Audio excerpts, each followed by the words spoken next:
Meeting का कुल मिलाकर के अगर निष्कर्ष और समरी बनाया जाए तो यही पीएम का चेहरा अखबारों में छपा हुआ है। कयास, कोई कहे राहुल, कोई कहे नीतीश, कोई कहे ममता, और आम आदमी पार्टी वाले तो सुबह से ही अरविंद सोशल मीडिया में चला ही रहे हैं। वो क्या चेहरे भी लगाए हैं उन्होंने। वो सुनने में आया है अरविंद केजरीवाल का चेहरा छोड़ दिया है उसमें, और कंप्लेंट किया है केजरीवाल जी ने, ये भी सुनने में आया है। तो ये चल रहा है, पीएम कौन बनेगा। आज मैं पूछना चाहता हूं, आप लोग सब हमारे मित्र हैं, टीवी पर कार्यक्रम आता है किस्सा कुर्सी का, सीएम की कुर्सी, पीएम की कुर्सी। देश में एक लोकतांत्रिक प्रक्रिया है जिसमें पीएम की एक कुर्सी होती, चटाई नहीं होती है। पीएम की कुर्सी पर कौन बैठेगा, यहां पर तो चटाई का नौबत है कि हम सब बैठेंगे। एक कोने पर राहुल गांधी बैठेंगे, एक कोने पे लेनिन बैठेंगे, तो एक कोने पे ममता जी बैठेंगी, चौथे कोने पे नीतीश जी बैठेंगे, बीच में अरविंद केजरीवाल जी बैठेंगे। देश ऐसी अस्थिरता की हालत में चल सकती है क्या? जब तक नेतृत्व स्थिरता के साथ काम नहीं करे, विकास आगे कैसे बढ़ेगा, मैं यह आज जानना चाहता हूं। बंधुगण, सही मायने में अगर कहा जाए तो आज दल मिल रहे हैं, दिल नहीं मिल रहे हैं। देश चलाने के लिए दिल मिलने चाहिए। दल मिले या ना मिले, देशवासियों के साथ और दलों के बीच दिल मिलना चाहिए। आज जो ये बैठक मुंबई में हो रही है उसमें केवल और केवल दल मिल रहे हैं, दिल किसी का किसी से नहीं मिल रहा है। अंत में इतना ही कहूंगा कि आज के समय के साथ चलना चाहिए। ये कहना अनुचित नहीं होगा, अतिशयोक्ति भी नहीं होगी कि जहां तक एनडीए का सवाल है, हम चंद्रयान हैं, मिशन 3 भी सक्सेसफुल होगा, तीसरी बार भी सही तरीके से आप देखिएगा हमारी सरकार बनेगी, मिशन 3 भी सक्सेसफुल होगा, और चंद्रयान की लैंडिंग के पश्चात, तो यह लैंडिंग भी साउथ पोल पर होगा, अर्थात विकास इस बार मोदी जी के तीसरे टर्म पे वहां पहुंचेगी, वहां लैंडिंग होगी, उस जगह कोने कोने तक जाएगी जहां किसी ने कभी कल्पना भी नहीं की थी। देश बहुत आगे बढ़ा है, और जैसे मोदी जी ने कहा था मिशन 3 में हम तीसरे नंबर की अर्थव्यवस्था पूरे विश्व में बनेंगे। We will become the third power in this world as far as economic power is concerned, as far as economy is concerned. एक और हम चंद्रयान है, हमारा प्रज्ञान रोवर भी निकला हुआ है, काम भी कर रहा है, विकास भी चल रहा है। और कांग्रेस पार्टी आपको बता दे, आपका मिसाइल लॉन्च नहीं होने वाला है, फ्यूएल नहीं है, आपके मिसाइल में फ्यूएल नहीं है। 2013 से 1000 कोशिश आप कर चुके हैं, खाट यात्रा, अमुक गठबंधन, तमुक गठबंधन, सब कुछ आपने कर लिया है कि आपका मिसाइल कैसे भी करके लॉन्च हो। ये आप घमंडिया गठबंधन करके आप सोच रहे हैं कि आपका मिसाइल लॉन्च हो जाएगा। नो, मिसाइल लॉन्च नहीं होगा, क्योंकि उस मिसाइल में फ्यूएल नहीं है। हमारे चंद्रयान में विकास है, आपके मिसाइल में फ्यूएल नहीं है। इसलिए देश की जनता जानती है कौन सा यान लैंड करेगा और कौन सी मिसाइल नहीं उड़ेगी, ये देश की जनता भली भांति जानती है। बहुत बहुत धन्यवाद। कोई प्रश्न हो तो अवश्य पूछें। There is a credit war on G20 preparation in Delhi, but there is also another controversy erupted. Aam Aadmi Party is saying that you have insulted Hinduism by putting shivlings as fountains at Dhaula Kuan. How do you react to that? See, as far as Aam Aadmi Party is concerned, they are mostly credit mongers. For anything and everything, they will take credit. It's astonishing that after the successful... All right, so there you heard Sambit Patra of the BJP hitting out at the opposition leaders, saying that the meeting of this is the meeting of Ghamandiya Gathbandhan that is going to take place in Mumbai today. Going on to add that these parties have done scams and corruption worth 20 lakh crore rupees. Let's go across to Priyanka, who's joining us live from that venue where the opposition leaders would be holding a meet. Priyanka, we just heard Sambit Patra very pointed attack. One, of course, being the fact that he's called out the corruption that in which several of these opposition leaders have been smeared, and two, calling the opposition alliance nothing but Ghamandiya alliance. Take us once again through the highlights of this pointed attack by Sambit Patra. Well, that's right, Samiksha. And before we get into point by point of what he has basically stated, we are sensing that when we are speaking to the leaders here, the leaders who are going in, the likes of the Communist Party leadership or the Uddhav Thackeray faction leaders as well, who are in their own way trying to say that whoever they are backing is also very, very evident. And very obviously that there is a level of friction inside of this alliance, and that was also reiterated by the BJP in that very pointed attack towards the I.N.D.I.A alliance that will have these meetings in this particular hotel in Mumbai as well. And this, of course, the third meeting that will be carried out, and we will see some kind of decision over the logos that will be taken. But as far as the BJP is concerned, they have essentially stated that this is an alliance, as you pointed out, a Ghamandiya alliance, which is an alliance for their own benefit, for their own political gain, and not really an alliance at heart as well, because we have seen how Uddhav Thackeray himself, Samiksha, just a few hours ago, we had seen just last night that statement coming out where he had stated that there is a difference of political ideologies, but there is an alliance that will be carried out, and that there will be meetings that will be carried out to smoothen out whatever is going to be spoken about. And that is very, very evident how much ever these statements are coming out from these particular leaders stating that there is a strong alliance of the I.N.D.I.A bloc. But we are looking at how the Uddhav Thackeray faction leadership in fact had also come out and stated that Rahul Gandhi is the one true leader for the opposition, in their own way trying to give an inkling, trying to give us a sense of who they will be supporting as well. Because let us not forget that these are 28 parties that are getting together, and the leaders, the big leaders of the opposition parties also coming out today, the likes of Mallikarjun Kharge, Mamata Banerjee, Nitish Kumar and Arvind Kejriwal, Rahul Gandhi, all of them under one roof, where they will be trying to work out the differences that are very, very evident. And as it had also been pointed out by the BJP, the kind of differences that are coming out, and how all of these leadership, all of the leaders in fact who are going to be sitting inside, then be it Lalu Prasad Yadav or any other leader as well, that the BJP has pointed out that they have corruption charges against them. So this is nothing but an alliance of their own, for their own benefit, for their own political gain, and not really an alliance at heart, is something that the BJP has once again reiterated. And that is exactly the sense that we get when we speak to the leaders like D. Raja, who had come out and stated that the friction that we are speaking about will be worked out, and that there will be hectic parleys that we are getting to know that will be conducted through the day, today and tomorrow as well. So by evening, we will have a clearer picture as to where we stand, where they in fact stand as far as their own political ideologies are concerned, or their own alliance in this particular I.N.D.I.A bloc is concerned, because we can expect some kind of a logo that will be released, some kind of decision that will be taken, a coordination committee. So some of the technical decisions that are yet to be taken, that will be taken by today evening. But very obviously, Samiksha, that BJP is also pointing out that very evidently that these leaders are in it for their own benefit, and that the alliance is not really an alliance at heart, and that there is a lot of friction between these parties that is coming out in the public domain as well. All right, Priyanka, thank you for the moment. We'll keep coming back to you for more updates on that. And we slip in a very short break. Coming up on the other side, we'll get you live proceedings from inside the top court, as it's day 3 of Article 370 application matter.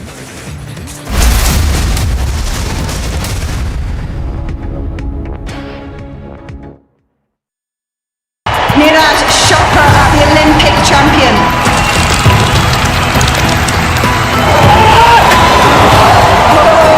Neeraj Chopra really like that. He looked brilliant in qualification, and that is another great throw from the Indian athlete.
Welcome back. Now, the annual G20 summit is fast approaching, and representatives from member countries will be in the national capital in less than 2 weeks' time. The purpose of the yearly summit is for world leaders to discuss issues like environment, trade, and economy. This year's summit, in fact, is being held in India, and all eyes will be on Prime Minister Modi as the nation prepares to host the world's most powerful heads of the state.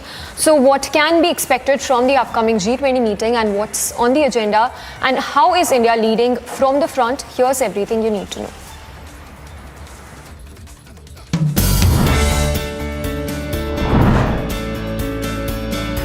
The year 2023 has been extremely fruitful for India. The G20 presidency is a significant moment for India, one that could potentially alter the way the world views it.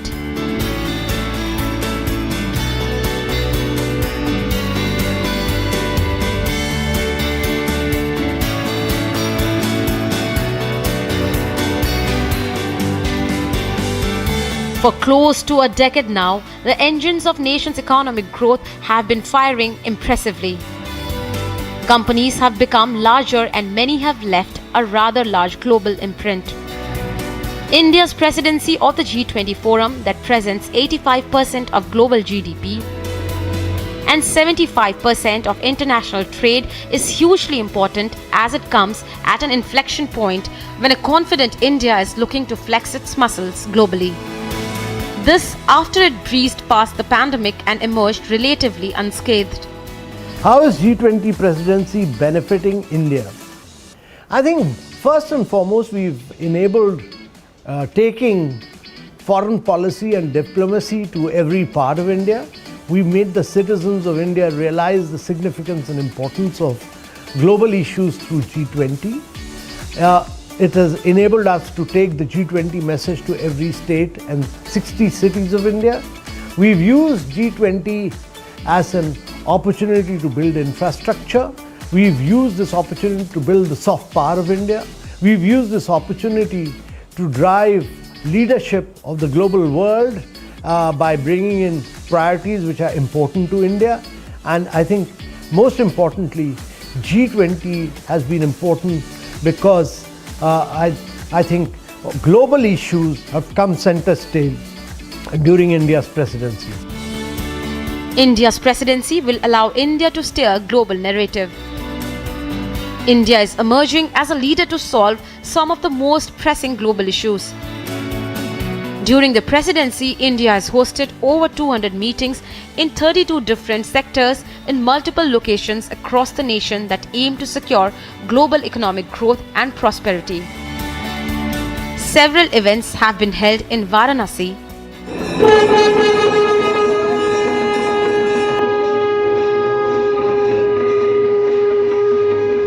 Gujarat,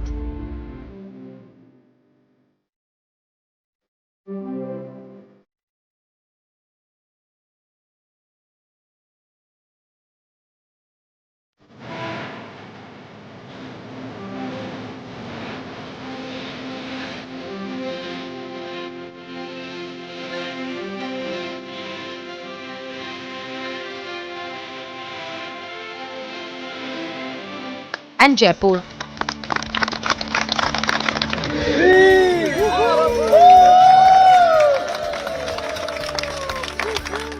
Besides a separate track for business leaders, the B20 engagement group has been a feather on the cap. For global economic growth, my priorities would be taming inflation. So the tendency to use interest rates as the only solution for dealing with inflation has its own downside. As this big moment draws closer, there will be an impact profound in all likelihood on various sectors.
champion.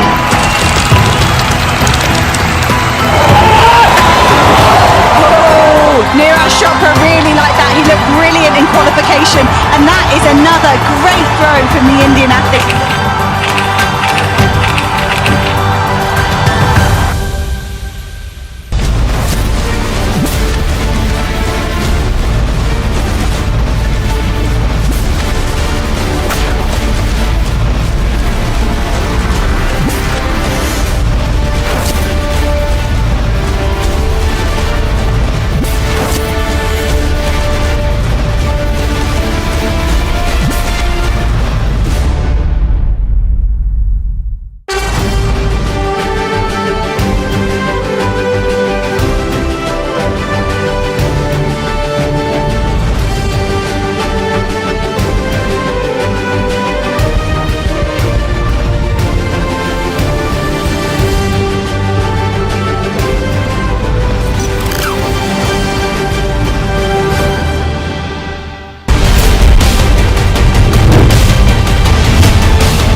Neeraj Chopra, the Olympic champion.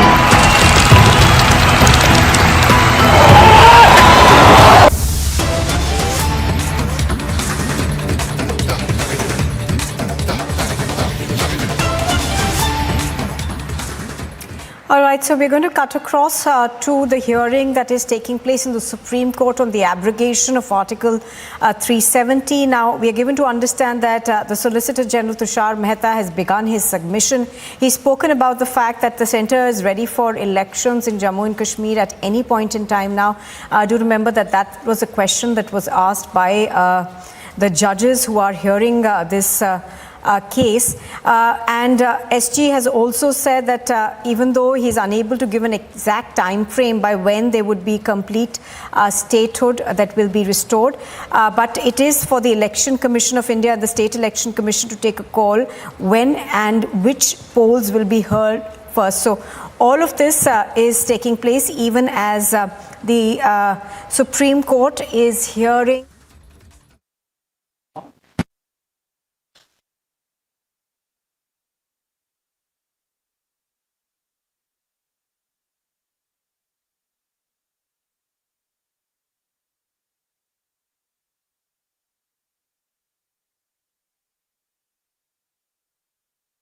So pictures on your screen are of what is taking place inside the Supreme Court. The Solicitor General, of course, is making his submissions in terms of answering in terms of elections. When will they be held in Jammu and Kashmir? We are given to understand that the SG has said that the centre is ready for elections to be held any time now.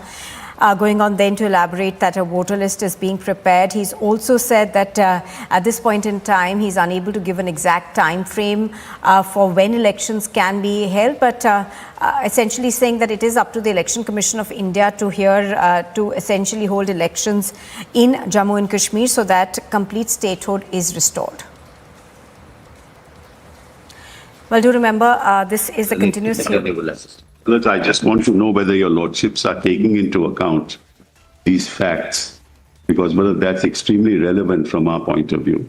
Because if your lordships had said earlier that subsequent facts will not be taken into account, we are dealing with the law, we are dealing with these facts. Mr. Sibal, these facts on what they have said would have possibly no bearing on the constitutional issue which has been argued. But even otherwise, because we have to counter those facts, Mullah. We had asked them a question on the roadmap for holding an election. That's fine, Mullah. That's what they have responded. But Mullah, that's not, Mullah, in my argument. But our decision on the constitutional issue has to be on constitutional. But Mullah, these facts will go into the mind of the court because they are trying to show as to how this enormous change has taken place for the benefit of the people of Jammu and Kashmir. If you have 5,000 people under house arrest and 144 throughout the state, there can be no bun. So let's not, my request to your lordships is, please don't enter into this arena, because we will have to counter it with all kinds of facts, which I don't think is necessary for this court.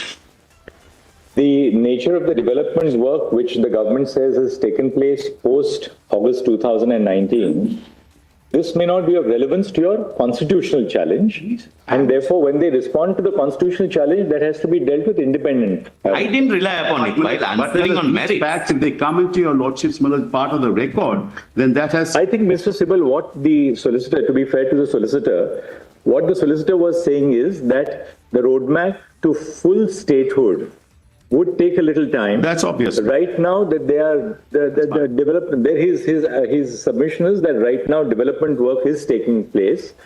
Some stability has to be brought about. This is not a permanent arrangement, namely the UT status. They envisage that it will be a movement from UT to statehood again. We can't give you a fixed point of time when we will restore statehood. But they have told us the process which they are following on the path to... I have no objection. That statement, I have no objection. And that's how we read it. Yes, but if any other fact that you bring to your lordship's notice has no bearing, because I have to count... Solicitor, Mr. Attorney, we take it that what you said, Solicitor, a short while back, is along the lines what we said. Yes, that this is answer the election and statehood query, not as a justification. I have no problems to that. Mr. Sibal also fairly says that he has no difficulty about that. During my arguments on merits, I never relied upon. This cannot be an answer to the constitutional challenge. Otherwise, it should not be to your lordship's mind, Mullah, that these are great things that are happening, Mullah, because today the kind of drugs that are happening with the youth in Jammu Kashmir is unbelievable. But I don't want to enter into that conversation. Can I put it like this? The unemployment rate is enormous.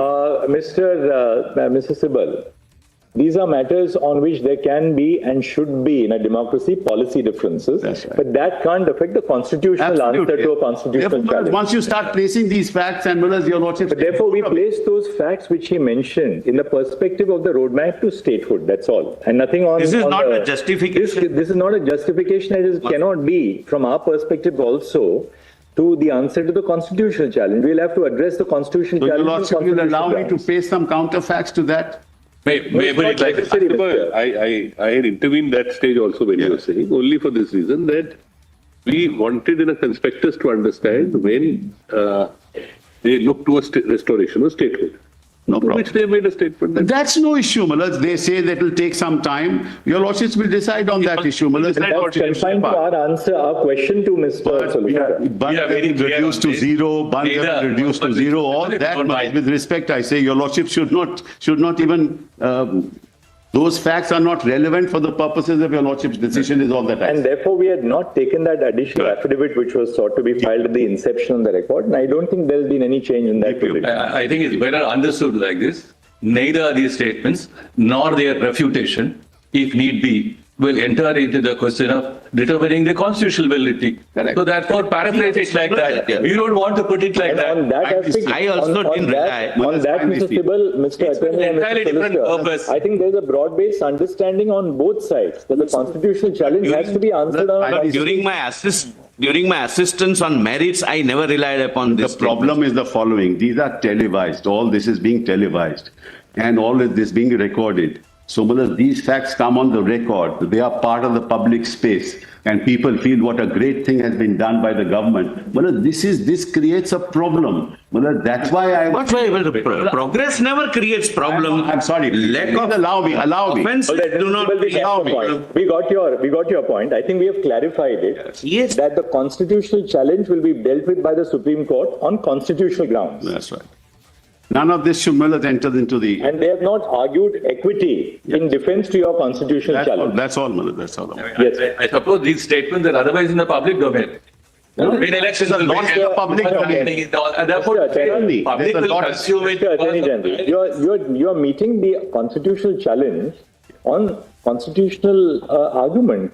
We must address this matter like any other constitutional matter as a constitutional issue which we have to confront. It's a lot of facts. But when I answer the question of election and the statehood, these figures will go into our decision. So that you made. That's not part of the public space. And that Mr. Sibal has also clarified. They can't be internal. We needn't labor this issue. We are all now clear on on conceptual grounds. Mr. Attorney, now we'll hear you. Please, Your Lordship. One is reminded of Dworkin's very deep engagement on the hard cases and Not one single. Only one interruption, but on the lighter side. My learned friend said that there are some people who are under house arrest and therefore there is no one word. But that means the right people are in the house arrest. 5,000 people. Let's not make let's make a mockery of democracy. People are under house arrest. 5,000 people were under house arrest at that time. 144 was throughout the state. This court, Manadina judgment has recognized that. Well, the internet was shut down and then they are saying there were no bunds. How can there be bunds when people can't even go to hospital?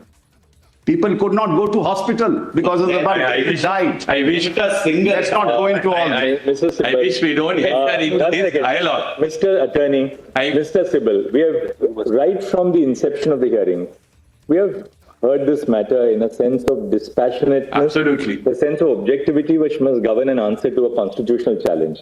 We request both sides. Let's maintain it at that level. Absolutely. Because, yes. I don't think neither the solicitor nor me has entered into the domain to try to color the mind of the judges. We've not done that. I don't know about that. All right. Yes, Mr. Attorney. As I say that the famous principle versus rules and the hard cases thesis to Dworkin. One wonders we are not in a situation like this. We're leaving, taking off from where I left day 4 yesterday. There's a couple of digressions I would like to probably play before a lottery for it. Because when you talk about the intent of a law, Wittgenstein, who co-authored with Bertrand Russell, and his famous philosophical investigation, he talks about a signpost. How do we know what a signpost means? There must be a practice of using the signpost and an understanding we develop over the using of the signpost. Without that practice and understanding, the signpost means nothing. So this principle has been used in various circumstances to bring closer. If there is an understanding about a law on the basis of a practice, then interpretation follows one course, one trajectory. But if there is a lack of understanding or conflict of understanding, interpretation heads in another trajectory. Therefore, we are trying to understand the intent and connect with the content of Article 370. We have to keep in mind what went into the original author's making of 370 and what has happened over a period of time by the practice of using Article 370. So, a text sometimes, by reason of its aging and the use of the text, may demonstrate a certain practice which may show in a slightly different direction. That's why in the context of desuetude, two important principles come. A disuse plus a contrary practice. I don't get into the desuetude doctrine, it's not necessary for a purpose. I just want to flag that. So when you're trying to understand 370 in a perspective, we have all these complexities. It's not really a case of reading the text, looking at the text and the context, and arriving at a meaning. We are confounded by the practice of Article 370, whether in conformity with the original intent or in deviation from it. So the court is now called upon to look at the age of the text and the use of the text, and how in current times the president understands both the original text and the use of the text, and the president now understands this is what I would like to do with the text. So I left day for yesterday on this proposition when the president is not precluded for what I call the taking stock of what Article 370 has done over a period of time. This taking stock is written into Article 370.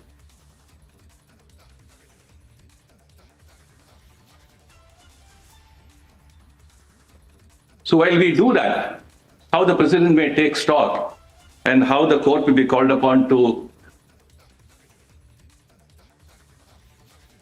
have a glimpse of understanding of what the president intended by taking stock, I just want to place 5-6 propositions in the context of construction against absurdity.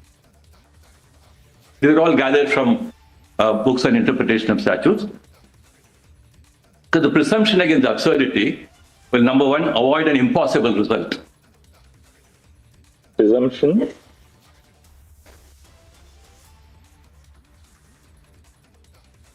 It will also avoid an unworkable or impracticable result.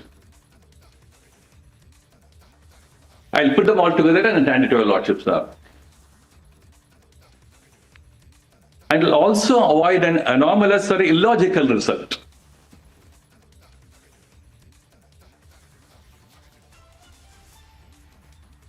And connected to that is to avoid a futile or a pointless result.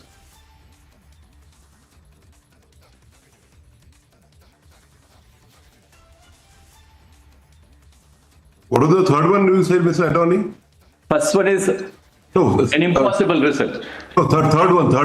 Third one, an inconvenient result. An anomalous or illogical result. An anomalous or illogical result. And the final one, I said a futile or a pointless result. All these will go into courts looking again the presumption against absurdity. So court will avoid a construction that requires a person to do that which is impossible. The doctrine of impossible is contracted is different, but when it comes to textual impossibility, a constitutional text, it may stand on a different footing. That's why all these principles have a certain importance in construing Article 370. I referred briefly the other day about this presidential poll judgment of your lordships. That is 1974 to SCC 33. Before I take a lordship of the 1974, it is a 143 reference in the context of holding elections. Before I take a lordship of that, let me make a few observations.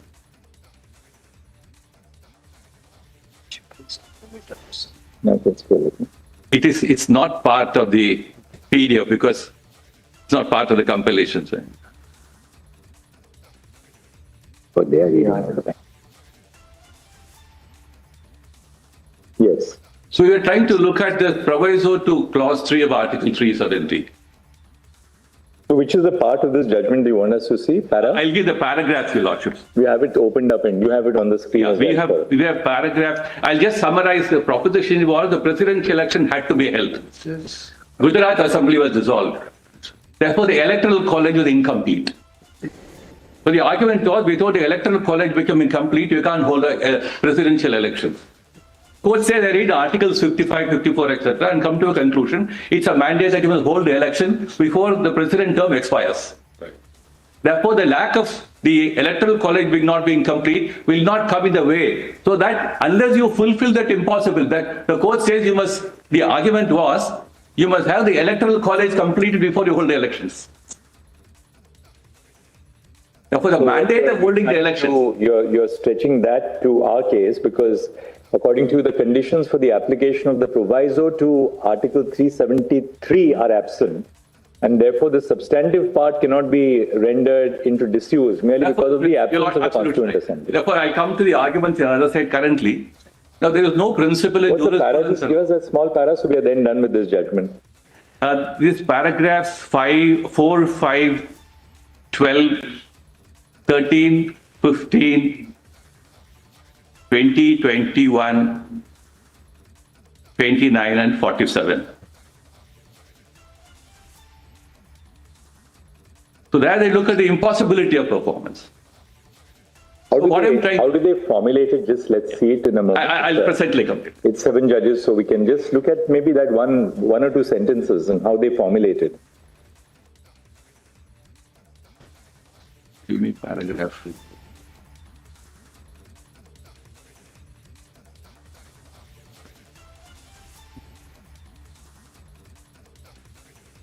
You'll also just see paragraph 4 and 5.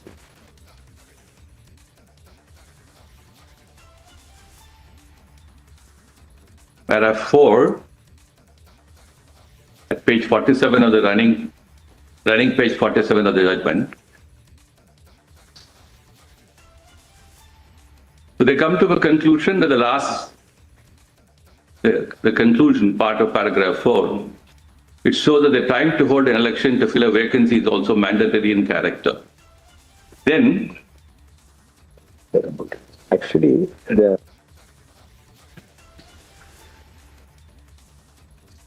paragraph 15, that's important for our purposes.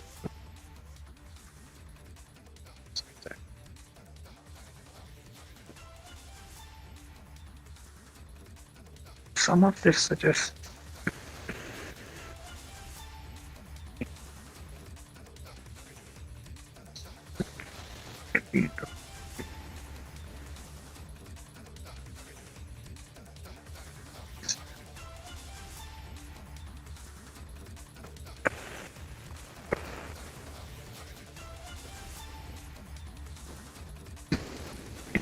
It's better.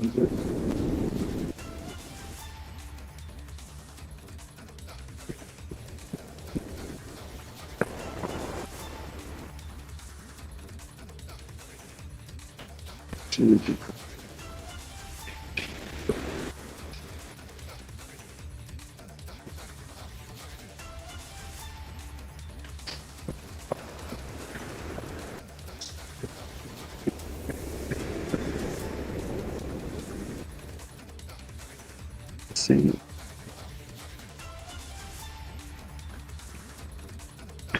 So let's take it to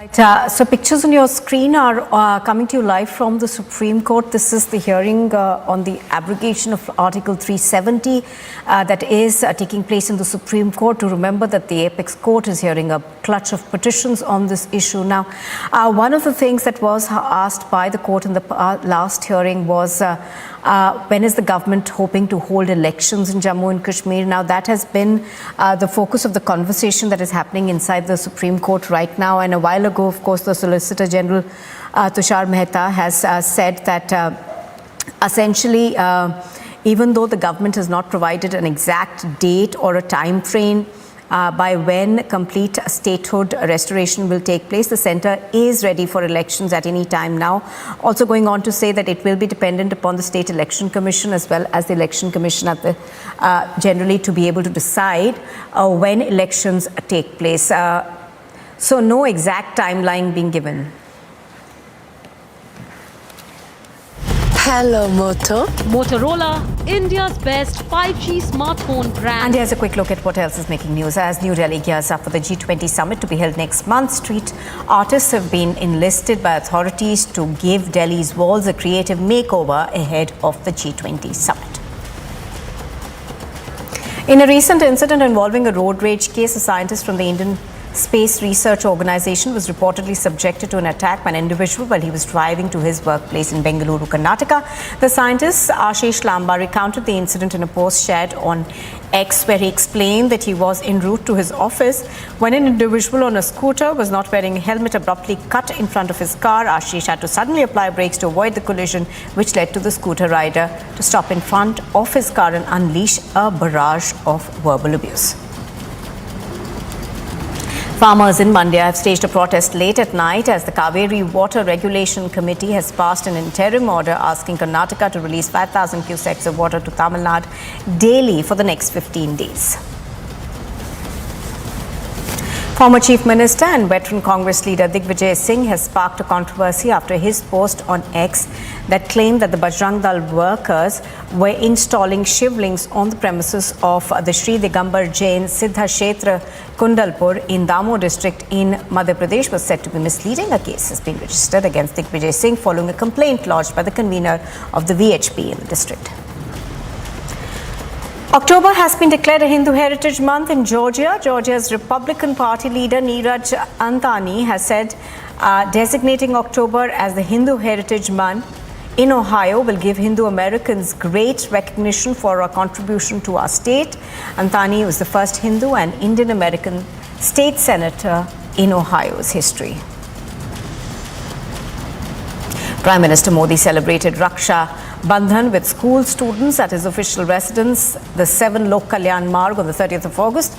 In a series of posts on X, the Prime Minister shared several pictures of his young friends tied Rakhi to him. The border population of the Himalayan frontiers of the country residing in vibrant villages along the India-China border celebrated Raksha Bandhan with the Indo-Tibetan Border Force. As per the border guarding force, thousands of border women and girls tied Rakhis to personnel of the ITBP, which is mandated to guard the entire 3,488 kilometers of the India-China border. The Indian Army conducted maneuvers yesterday in Jaisalmer district on the India-Pakistan international border. The exercise was conducted by the Indian Army at Pokhran Field Firing Range and was attended by the Brazilian Army General Commander Thomas Miguel. Ferry services from Guwahati to North Guwahati have been suspended following the rise in water level in the Brahmaputra River. Over 3 lakh people have been displaced so far in various parts of Assam due to continuous heavy rainfall.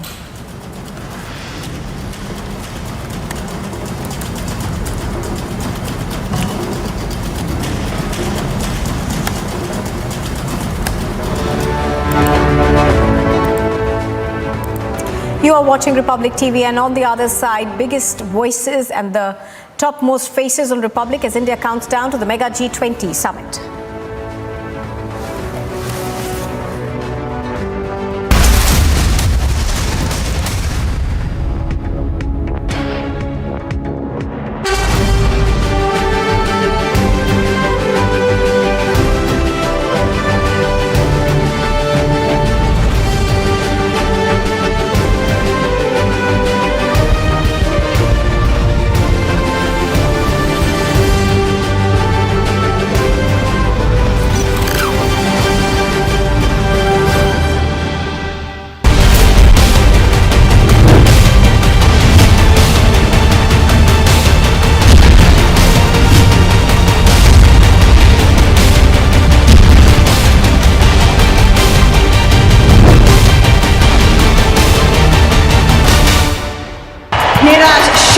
The Olympic champion.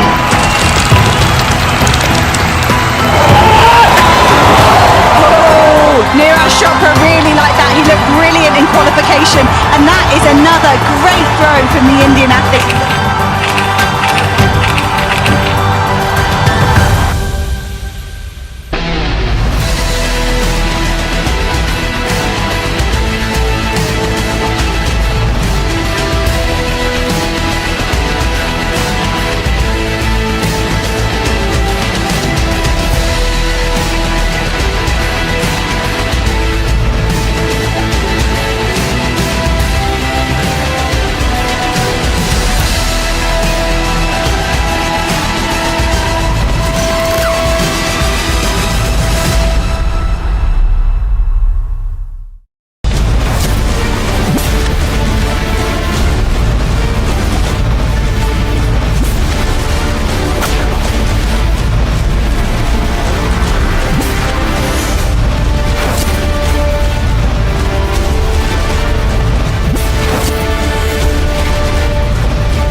champion.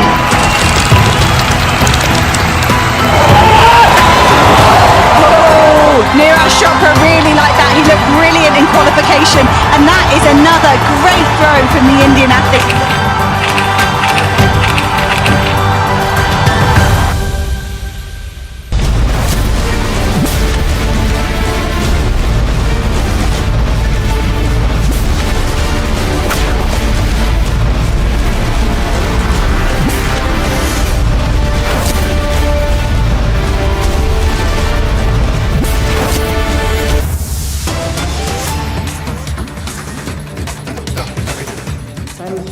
From all the leaders that India has done it, but we, the leaders of Africa, of Latin America, of Asia, we also see this as something as motivating, it is your success, but we also feel somewhere it is our success. We share it, we are happy, it's like a family member doing something very well. Now, I start with this experience because especially the young people of India have to understand that everything you are doing, will do, your dreams, your aspirations, your achievements, they are no longer going to be contained within the borders of India. That we are already through, Vice Chancellor spoke today of India as almost a $3.8 trillion economy. But it is not just the statistics. It's not the prosperity. It is the sense that day in the room. And, some of the presidents said this because actually this was a big hall, the long table, there were 150 people there. And actually they all stood up and Prime Minister had to walk down the row shaking hands with people. But the one message was, what you have done is also inspiring the rest of the world. So that is the first experience I want to share with you. The second experience actually emanates with COVID. I have shared already in public many stories about the COVID. Some of you may have seen it in some reel somewhere. I think you would be familiar, for example, that experience I recounted, that my COVID certificate was on my phone. And in America, my son was pulling out something from his wallet, one parchi folded up saying, "Acha, this is mine." But I'll tell you a different story. Last year, every year the world gathers in New York for the UN General Assembly. Almost all countries of the world come, the leaders come, the ministers come, prime ministers, presidents. Normally, we go around asking people, I'm from India, so we say, okay, we want to meet our counterparts. Last year, a number of my colleagues, foreign ministers of other countries, counterparts, they actually said, All right. S. Jaishankar speaking on India's G20 presidency. And remember, just a few days are left for that big event in the national capital where global leaders are going to descend upon India's national capital, New Delhi, for that very important G20 summit, where we'll see that many countries with India be hosting that event will deliberate on a variety of issues which is plaguing the world. There'll be talks on economy, there'll be talks on environment, among others. A very important event, and we are seeing that Jaishankar's address is happening at the Hindu College just ahead of that very big event. We are counting down to the G20 summit.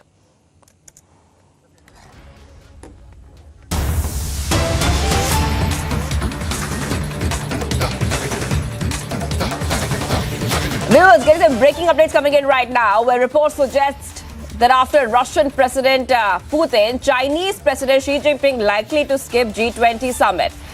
So that is what we are learning. So on Republic TV right now, where we are learning that Xi Jinping is likely to skip the G20 summit. Now, this is some information coming in according to reports. That is what we are learning about right now on Republic TV. So President Xi Jinping is likely to skip G20 summit.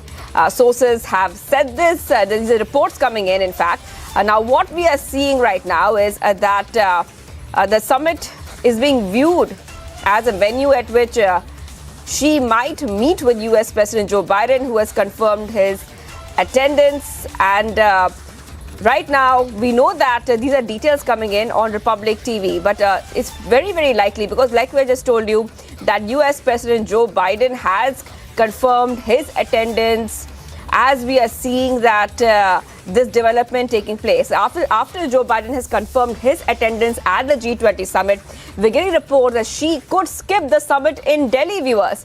We're getting these details coming in here on Republic TV. As we get you more details, what we can tell you, according to reports, is that Xi will not be likely to traveling to India for this summit.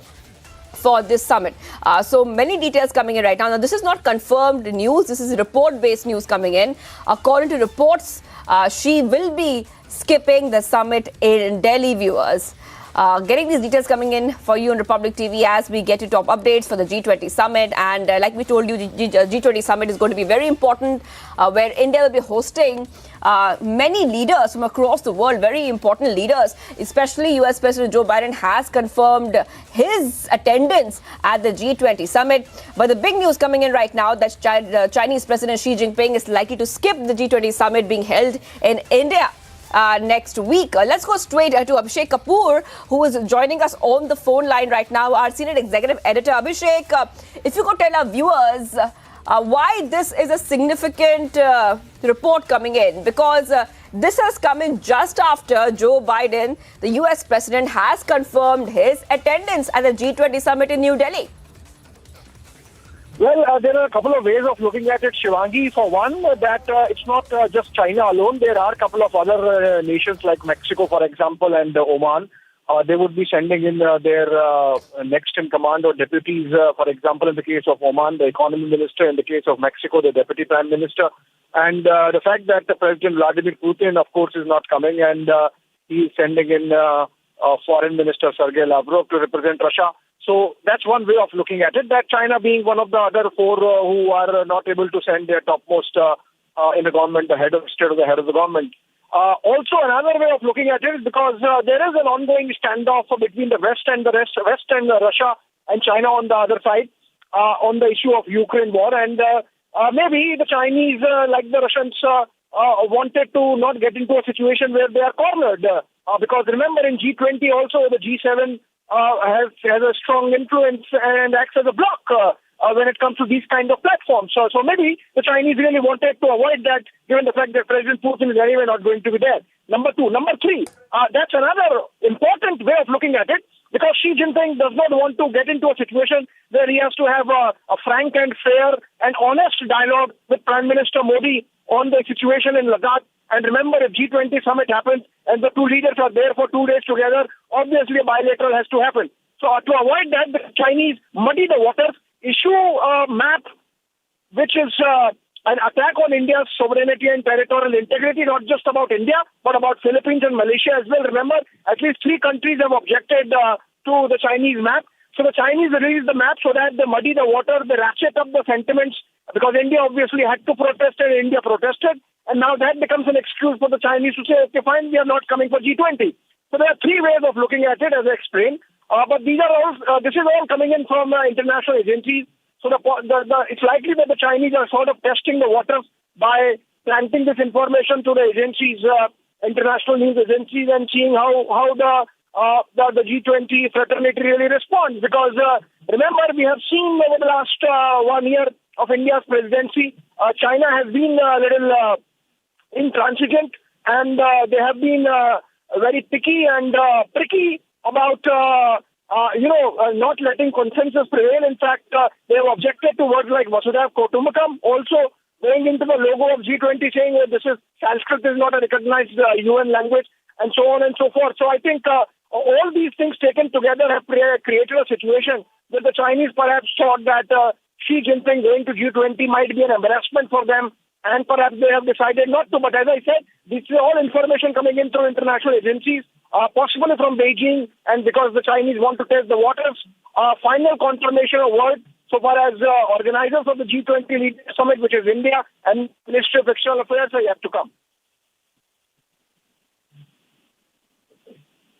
Right, Abhishek, for getting us the top details coming in right on Republic TV. As what we are seeing is that reports coming in that Xi Jinping could skip the summit. And viewers, this is a big update. Abhishek, I'm coming across to you again. Now, there is some, the report also mentions that another official could be coming. Premier Li Qiang could be coming in as a representative.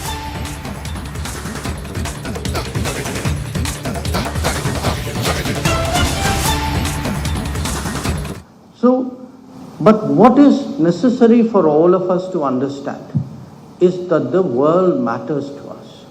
That era where the world was beyond our borders and we were safe inside our borders, that era is now over. Borders are actually, in terms of sovereignty, extremely important. But when we speak about globalization, everything that happens in the world outside will impact your life, and everything you are doing here, particularly if you're doing it on scale, in terms of a different level of achievement, that will also impact the world. And I say this to you because this is today the world in which we have assumed the G20 presidency. So why is our G20 presidency different? Because, there have been other countries who have done G20 for a variety of reasons. The first reason is actually the chair. The fact is, India has assumed the G20 presidency at a moment when India is mattering more and more to the world. It is mattering more to its world, partly because of our economic achievements. That from number 12 or number 10, we have now become the number 5 economy. It is mattering because today, whether it's technology, it could be digital, it could be our talent. I gave you Chandrayaan as an example, but you can see it in other ways as well. That we are today recognized as essential to the global workplace, to the global talent pool. It matters because we also today have demonstrated a capability. We have demonstrated a capability of helping other countries. I spoke to you about vaccine supplies, but you can see even today in, some country has an earthquake. Turkey had an earthquake earlier this year. We were among the first countries who were able to send a contingent out there to rescue people. But it's also because we look after our people. The respect that we get in the world because we look after our people, when we went into Ukraine under Operation Ganga to get our students out, or when we went to Sudan under Operation Kaveri to rescue people, 5,000 people who are working in Sudan. So in the eyes of the world today, it is our economic achievements, it's our technology capabilities, it's our talent pool, it is actually our capabilities, and it is a fact that all of this is done as a democracy. This combination puts India in a very special position, and therefore India's presidency of the G20 has expectations and responsibilities which are very exceptional. Now, one part of it is, as I say, it's about us and how we are perceived. But it's also the decisions we made about how we are going to conduct our presidency.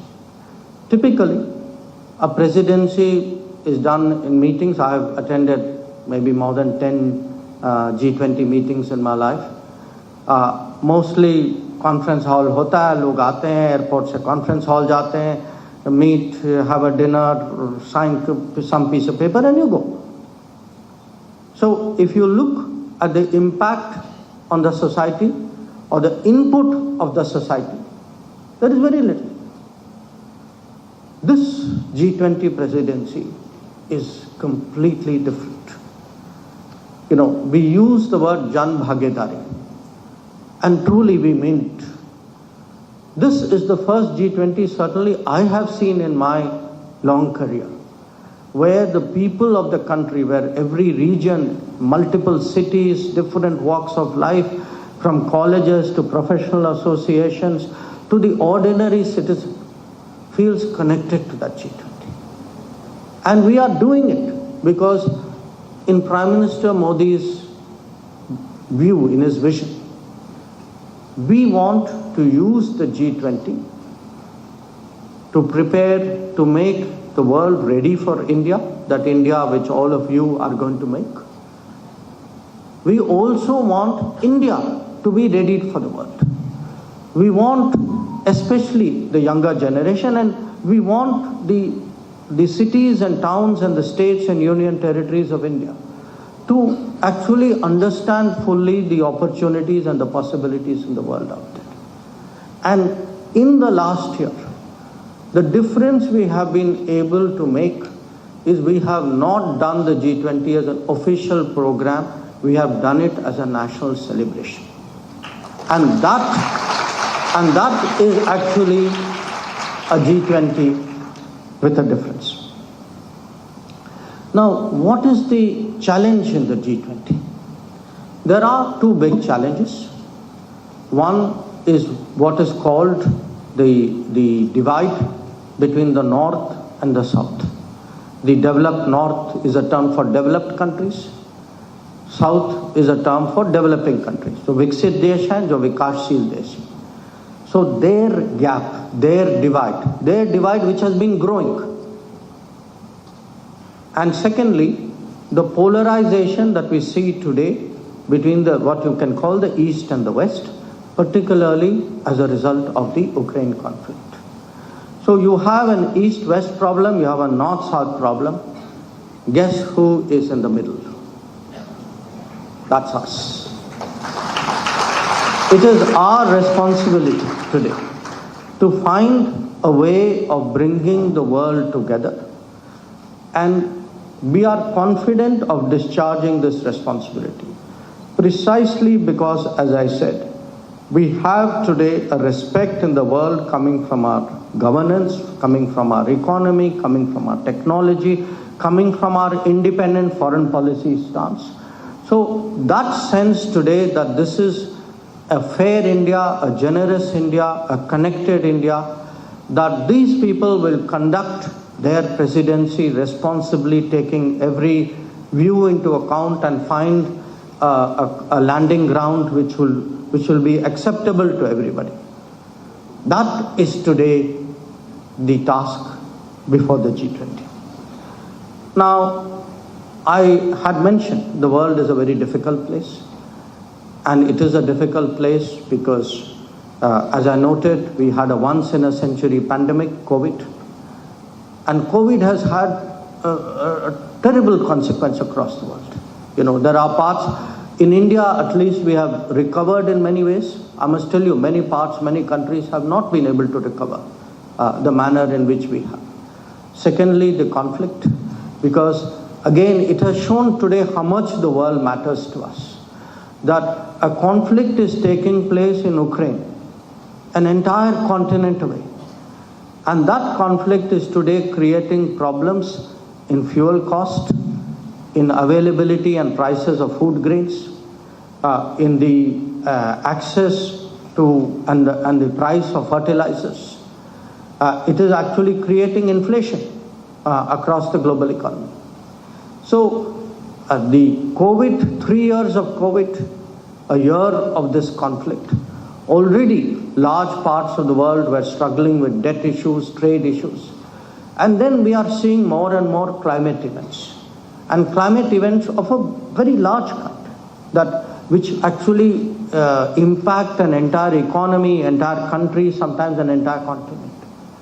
So how is this reflected? We are seeing this in the challenges that we have to address. The debt and inflation, I spoke to you. By the end of this decade, we are supposed, all the developing world, we should have attained what are called sustainable development goals. That means better health, better education, better literacy, better nutrition, better living, better water, better energy. The truth is, after 3 years of COVID, a year of this conflict, other problems created by globalization, the world is not going to get to its targets. This is one of our biggest worries. A second big worry, everybody says climate action, but the resources for the climate action are not there. Countries are not putting, especially the developed countries, are not putting the money which they had committed to. So how do we today address these problems? These are really the big concerns. And these concerns, it starts somewhere, it will end up somewhere else. I mean, the moment, for example, you see that there is less resource for education or for health, in almost every society, the impact is borne more by girls than by boys.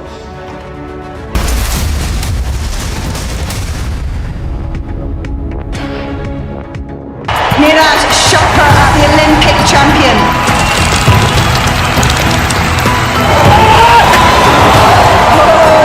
Neeraj Chopra really like that. He looked brilliant in qualification, and that is another great throw from the Indian athlete.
Neeraj Chopra, the Olympic champion.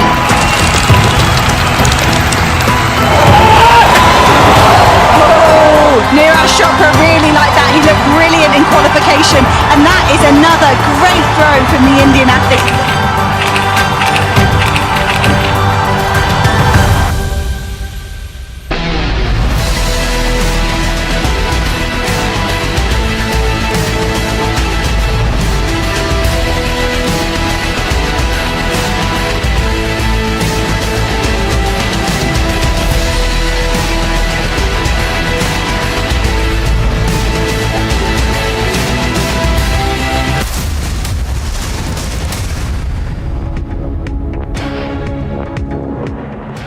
Viewers, the annual G20 summit is fast approaching and a representative from member countries will be in New Delhi in less than 2 weeks. The purpose of the yearly summit is for world leaders to discuss global concerns like the environment, trade and the economy. Here's all you need to know.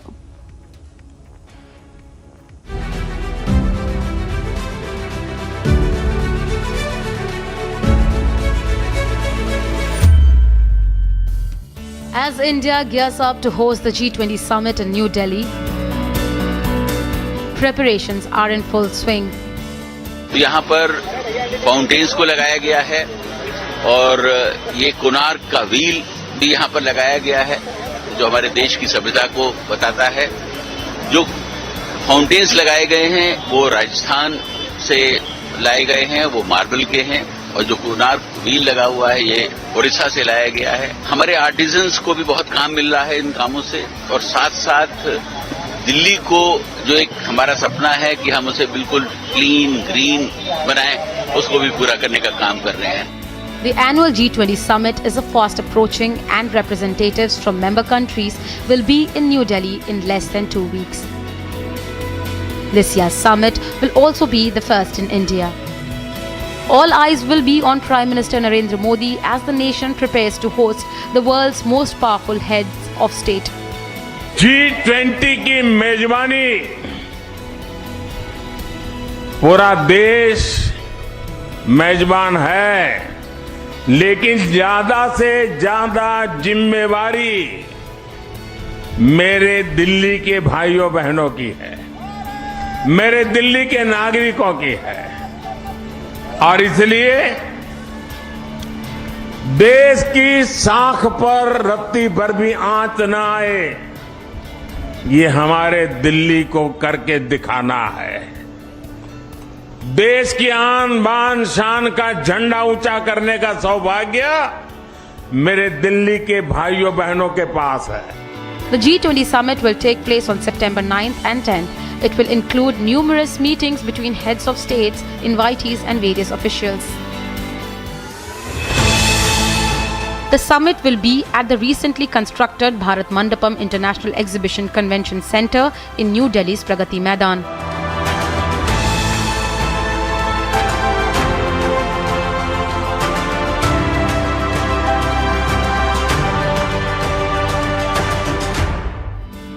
The theme of this year's G20 presidency is Vasudhaiva Kutumbakam, or One Earth, One Family, One Future. This is a year in which the world is witnessing India's G20 presidency. Our approach of One Earth, One Family, One Future is resonating across the globe. This human-centric approach that we present and that we represent has been welcomed universally. The summit will focus on sustainability and environmental preservation. India's goal has been to emphasize the value of all human, animal and plant life. The primary objective of the G20 Summit 2023 is to enhance the country's GDP and pave the way for a robust economy.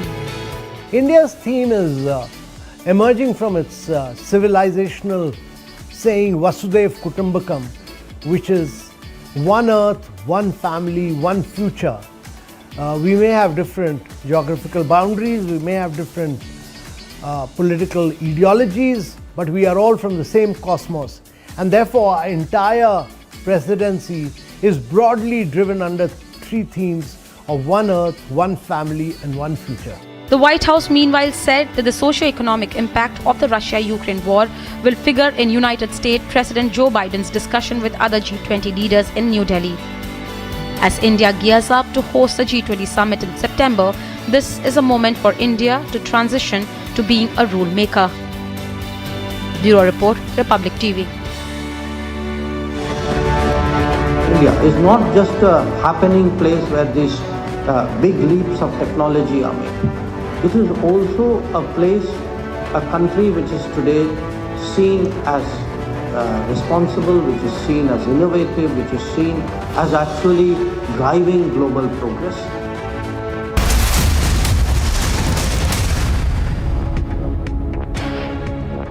Neeraj Chopra, the Olympic champion.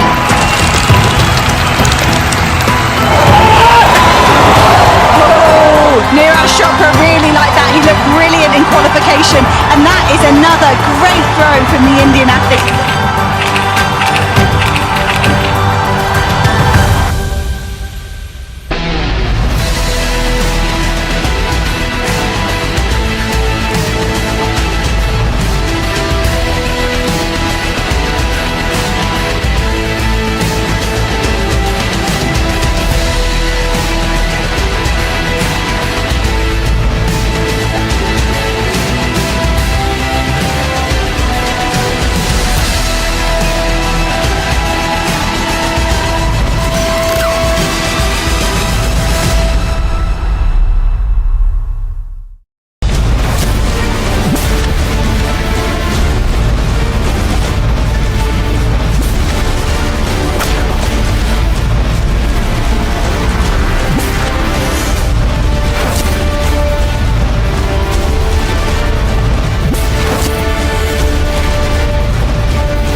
Very good afternoon. It's 12 p.m. We are live and breaking. The big headline coming this hour is on the G20 summit with President Xi Jinping likely to give the G20 summit a miss. We'll get you details of that.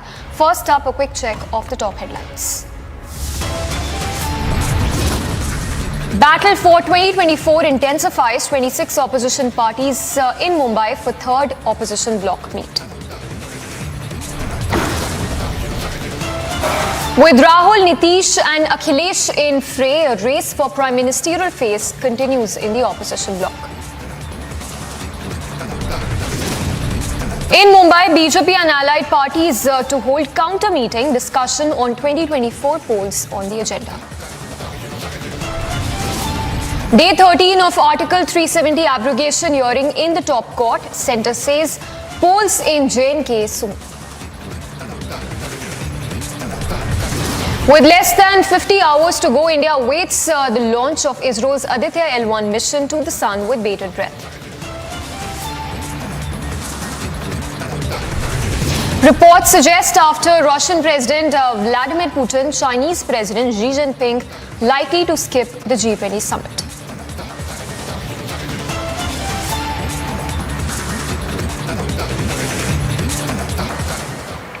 And we start with a focus story coming in from the state of Maharashtra, where as many as 63 representatives from 26 opposition parties are set to attend the two-day conclave or meet of the opposition bloc in Mumbai. Now, the alliance leaders are getting together for third round of the brainstorming session after Patna and Bengaluru to chalk out their common strategy to take on the NDA in the 2024 general elections.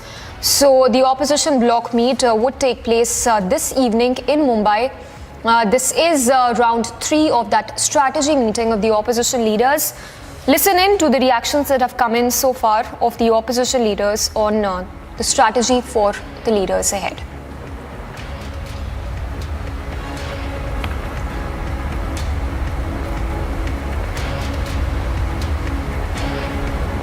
देखिए, ये इसे कुनबा नहीं कारवां कहिए, कारवां बढ़ता और ये जैसे हिंदुस्तान का कारवां बढ़ता गया, इंडिया का कारवां बढ़ता गया, भारत का कारवां बढ़ता गया, उसी प्रकार ये कारवां है और ये कारवां एक निश्चित उद्देश्य के साथ आगे बढ़ रहा है।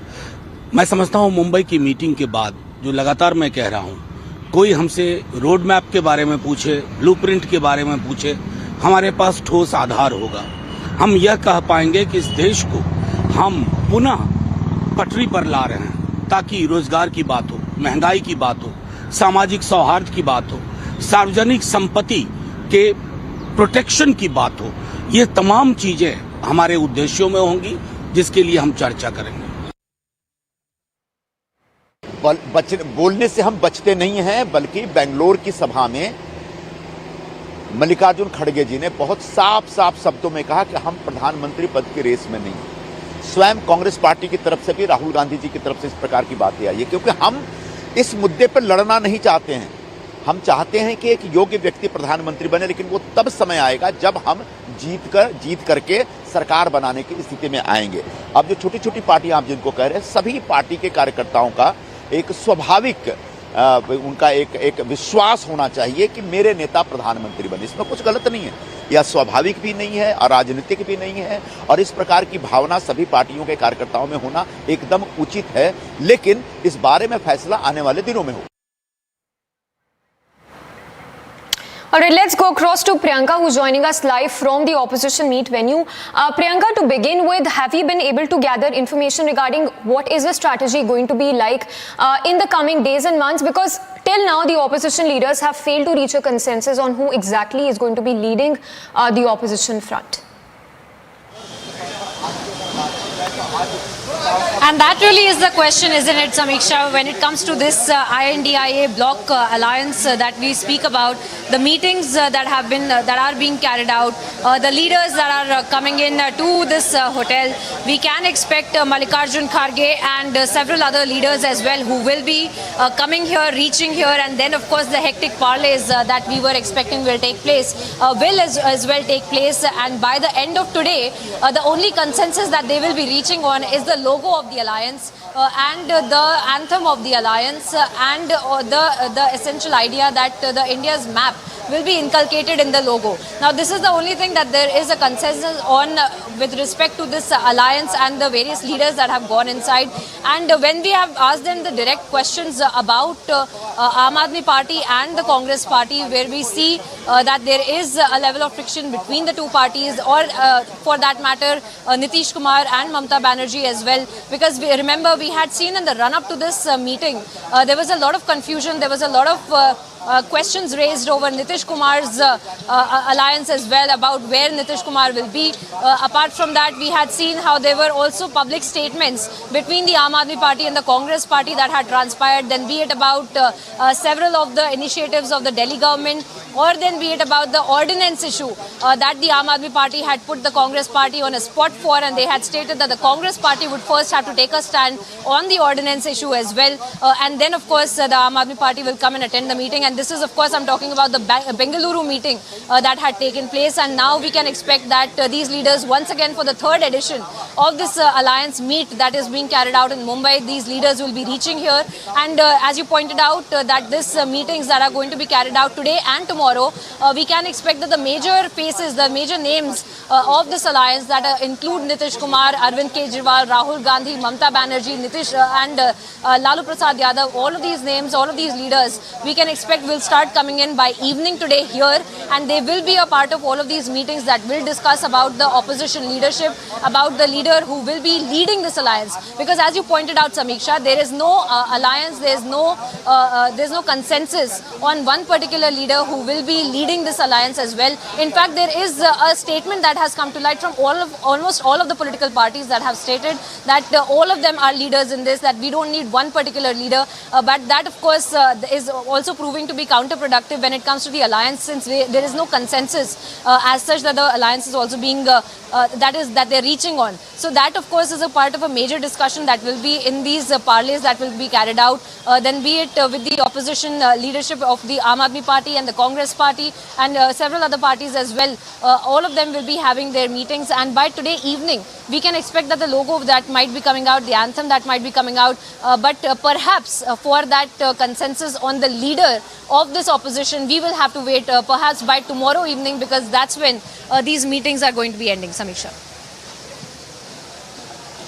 In fact, a lot of reactions that have been coming in from several opposition parties on the strategy for this meet that would take place in the evening. Listen into some reactions.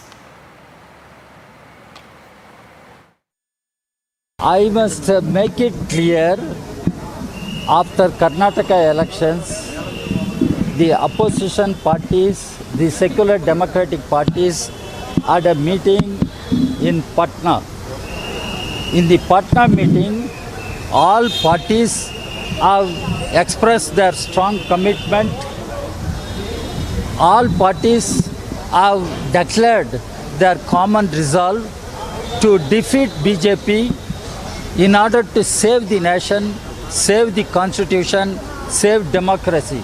So the primary objective of the secular democratic parties, including left parties, is to collectively fight together and defeat BJP. After Patna, we had a meeting in Bangalore, and Bangalore, the alliance has been formed formally, and a common statement was adopted, highlighting all the issues, starting from Manipur and to all issues concerning the issues of livelihood of the people. Now it is Mumbai meeting. It will be a step forward from those two meetings, and this will strengthen further the unity of the secular democratic parties. And one should take note why BJP is getting jittery, why BJP is getting desperate, why Mr. Modi stoops to such a low level to abuse opposition parties. That shows the desperation on the part of Mr. Modi and BJP. नहीं, देखिए इसमें यहाँ जिस तरीके से वो सरकारें चला रही है उसको बदलना अब देश हित में बहुत ज़रूरी बात हो गई है, और इसलिए तमाम दल उनके कभी कभी आपस में भी कुछ मतभेद होते हैं, कभी राज्यों में हम एक दूसरे के सामने खड़े होते हैं।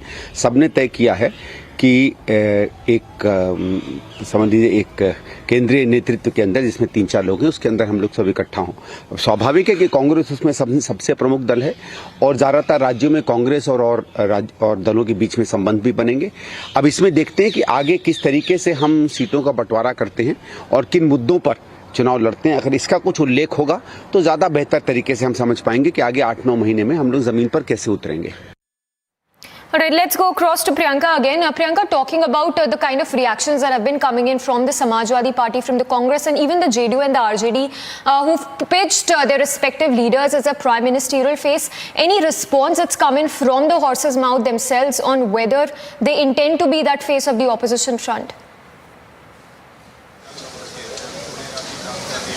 Well, the intent is there, Samiksha, and the statements coming from these opposition leaders who are going inside are also stating that the intent is there for them to work out the differences of their political ideologies within these parties, at least 28 parties that are going inside and having these discussions, having these hectic parleys, and that essentially are those meetings to figure out how this alliance will actually be working, who will be leading this alliance as well.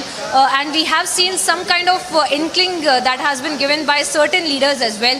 For example, the I.N.D.I.A faction leadership in fact has come out and very strongly stated that the Congress party is the main opposition and that Rahul Gandhi is a big leader and that he can lead any alliance whatsoever without categorically stating that they are in support of Rahul Gandhi. And when asked about the I.N.D.I.A party, when asked about the other parties as well, they have just once again reiterated that Rahul Gandhi is the leader.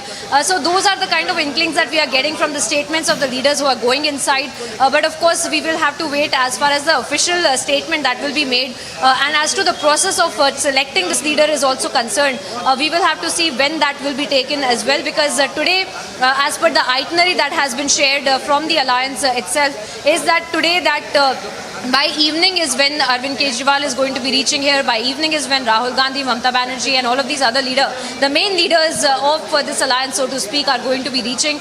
And after which we can expect some kind of more hectic parleys late into the night. That might also transpire right here in this hotel. But as far as releasing a statement to the media is concerned, today they have stated that today they will only be making public the logos of the alliance. They will only be making public the anthem of the alliance, the philosophy of the alliance, and the logo will be incorporated with the India map as well, keeping in sync with the name of the I.N.D.I.A block that has been given to the alliance as well. So now that being said, we can expect by tomorrow that there will be more meetings that will be transpiring between these leaders as well. And of course, we cannot ignore how the BJP has also taken several of these, they made several statements against the alliance, claiming that all of these leaders in fact have thousands of crores of scam that have been registered in their name and the corruption charges that have been leveled against them. So on one hand, we do see that the alliance meeting that is going to be carried out for today and tomorrow, hectic parleys that can be expected in these meetings as well. On the other hand, we see that the BJP is once again also coming out and hitting out against these leaders and stating that these are the leaders who have corruption charges against them and the philosophy that they are trying to peddle is merely an eyewash.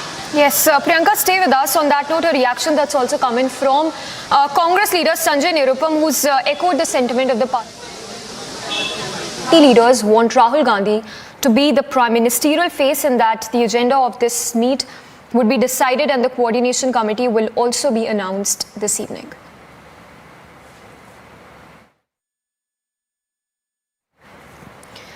All right, we'll just play out that soundbite again, but that is Sanjay Nirupam of the Congress, who says that all the Congress workers want Rahul Gandhi to become the Prime Minister, and that after registering victory, all leaders will decide on the Prime Ministerial phase, but the intent is has been made very clear that they want Rahul Gandhi to be the Prime Ministerial face. नहीं, कांग्रेस के worker कहने से कहीं सकुचा नहीं रहा है।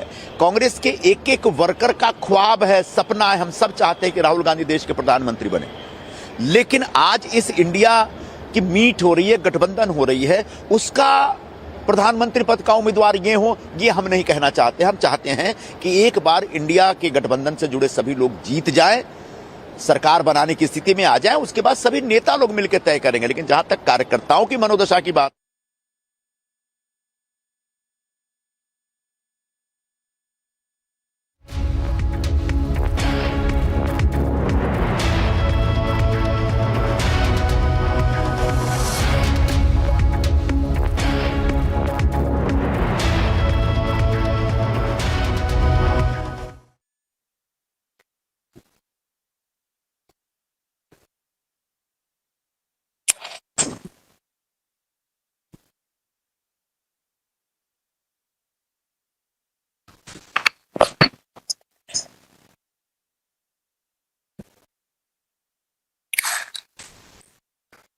to the hearing in the top court on Article 370 abrogation. Remember, just a short while ago, SG Tushar Mehta presented arguments. So,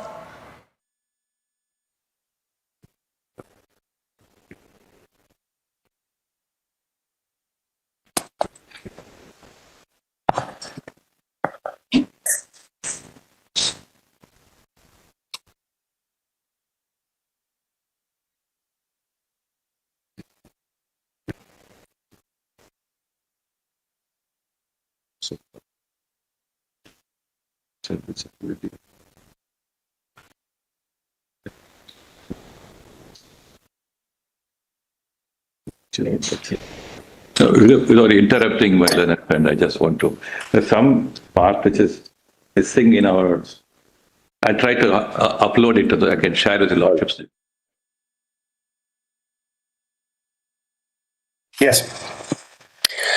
But I'm only to, as my note said, I'm only supplementing some of the submissions which have been made already.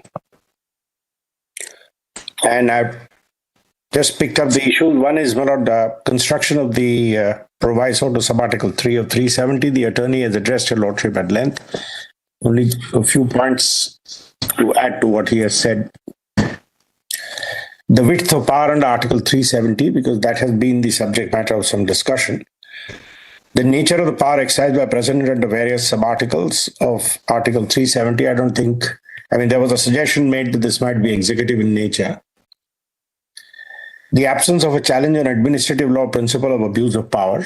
It's necessary to get a few concepts in their right perspective. The exclusion of judicial review beyond the question of competence, questions that are political in nature. And the use of power under 356 to make changes that may be irreversible. And finally, the violation of basic structure. A very short submission in each of these headings.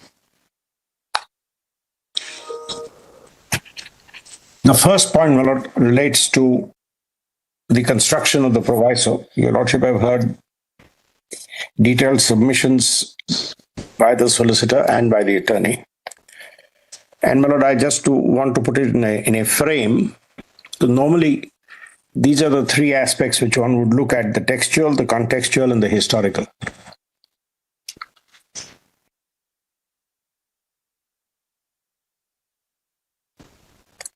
We have, my lord, and the solicitor read it out to your lordship.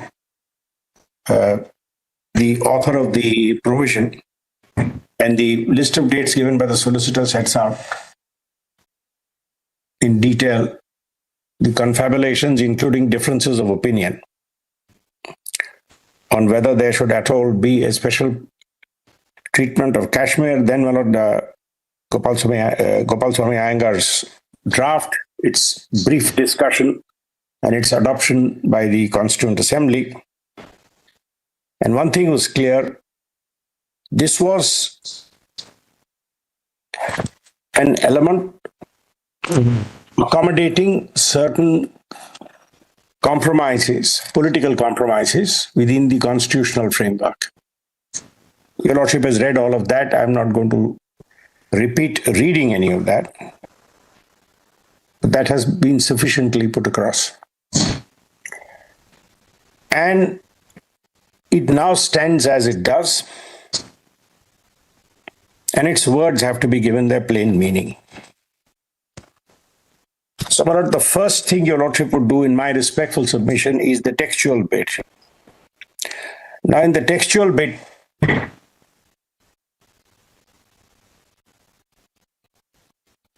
what is of great significance in this point has been put.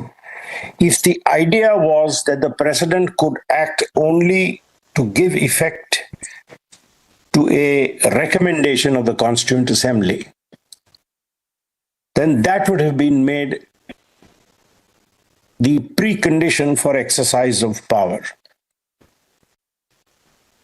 Perhaps the article would have said, if a recommendation is received from the Constituent Assembly, then the president may. And your lordship, in fact, in the course of the hearing, my lord, the Chief Justice gave the example of certain other articles where it says, if a reference is made or if something is done, then. But But that's not the frame in which this was drawn up.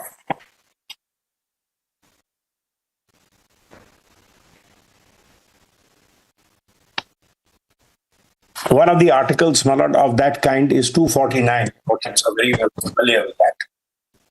It starts by saying, if the Council of States has declared by resolution, then it shall be lawful to make laws. So that is a precondition for the exercise of power. But Mr. Salve, yes, does the proviso to Article 370 bracket 3 does not bring about the same result? Yes. By the use of the expression shall be necessary. Yes. So, my lord, shall be necessary here must then be subject to the principle that if there is a constituent assembly, then it's first of all, the word is recommendation, not concurrence. And secondly, that becomes necessary because if there is a constituent assembly, then you cannot act in vacuo. That was, in my respectful submission, the textually, because we must first of all discern legislative intent out of language. And from the language, when the Constitution knows, or the drafting of the Constitution, the authors of the Constitution knew that there were certain models in which it says, if something is done, then you may exercise a power. Is the president to act, my lord, only to give effect to the desire of the Constituent Assembly, or is he to receive a recommendation from the Constituent Assembly? And obviously, the compromise was he must receive a recommendation from the Constituent Assembly, which obviously means if there is one, he must. Secondly, my lord, this very article, and we have all this is textual. This very article uses two separate expressions. B2 uses the word concurrence. I mean, it's a point which has been already made. And the proviso uses recommendation.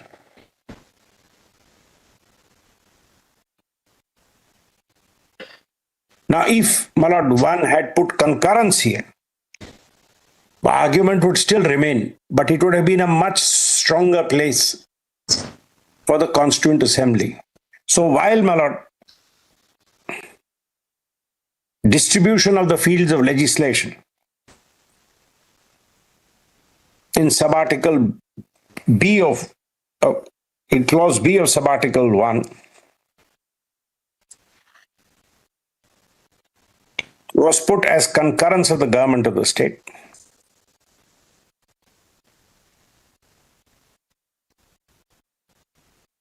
At the same time, subarticle 3 used the word recommendation. It's not an amendment, it's not this.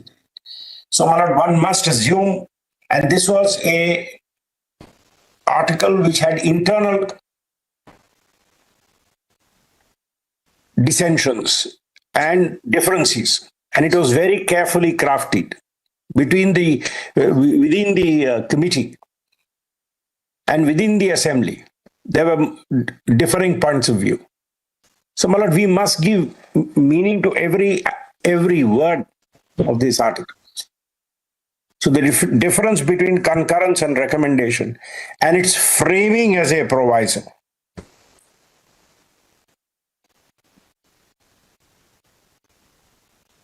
At two places, again, subarticle 2 says, if the concurrence.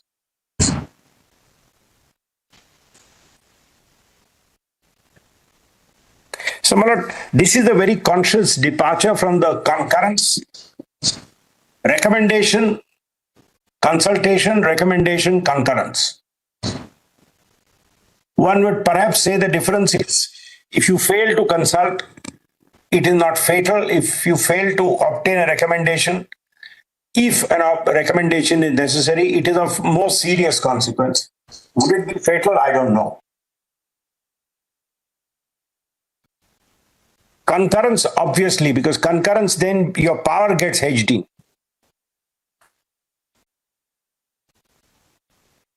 And this is all textual.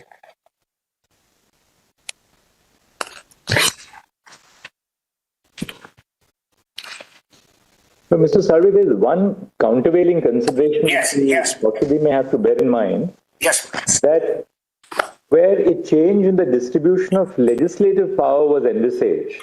The provisions spoke of concurrence. Except in the area which was covered by the instrument of accession. The exercise of the power under the proviso to clause 3 brings about a complete abrogation of status. Abrogation of 370. In which case, all the limitations which are even introduced by the earlier provisions of clause of Article 370 are lifted. Including the concurrence on the distribution of legislative power, consultation. Now, could it have been the intent that you require the concurrence for altering the distribution of legislative power or for altering any other provision of the Constitution, but for abrogating the article itself,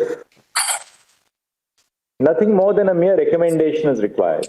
Which, my lord, drops me, I'm deeply obliged, my lord, which brings me to the second, the contextual. Power under the proviso is exercised. Then there is no limitation at all. Absolutely. And that, my lord, brings me to B, the contextual. And in fact, that was the direct intent. And your lordship will see it from another point of view. There's another point of view. Till the arrangement is in place, unlike other states, where the Constitution sets out legislative powers in the 7th schedule in absolute terms. And you need a very elaborate mechanism to tinker with those 7th schedule. It has to be with 50% states voting, etc. Your lordship knows the difference. Here, there was a political agreement and the whole circumstances, including, as Mr. Anger spells out, the specter of the United Nations, which today is, of course, irrelevant, but at that time was very relevant. The problems in the state. So there was a agreement which is embodied in B, which has concurrence. But if this led to a situation which ultimately prevented the purpose of 370, the purpose of 370 was not to create a permanent divide in the Constitution. Lots of material has been shown to your lordship on this. It was a phased integration.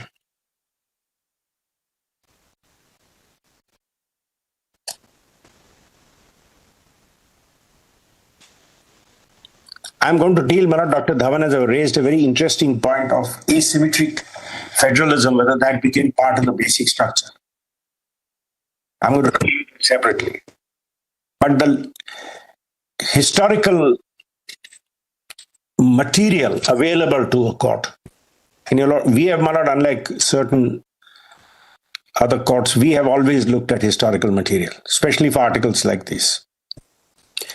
There was a safety valve in sub-article 3 that if the political compromise in sub-article 1 fails to achieve the purpose, at any time it might become necessary to pull the plug.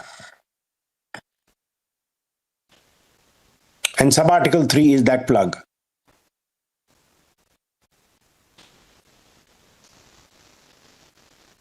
Now, if one looks at it that way, the whole thing falls in place. We kept, the framers of the Constitution kept with the President the power to do away with this special arrangement.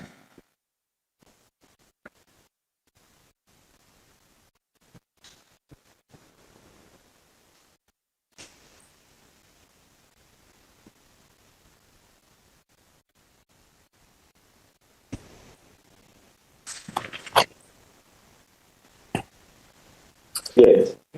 And history bears testimony to the foresight and wisdom of those, despite the criticism at that time and the political debate which must, in a democracy, you must always have the noise of a democracy, Mr. Bhutto used to say. The noise of the democracy is the most essential element of a democracy. So this has been the subject of debate. But your lordship has seen the entire history of how phase by phase Logical extension. This has been narrowed down. The divide has been narrowed. More and more subjects were added. More and more alignment was brought about.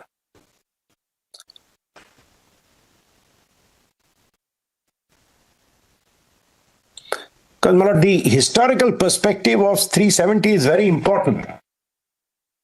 The troubled relations. While there's always was a hope that the relations with the neighboring country would be on good terms, the history of Kashmir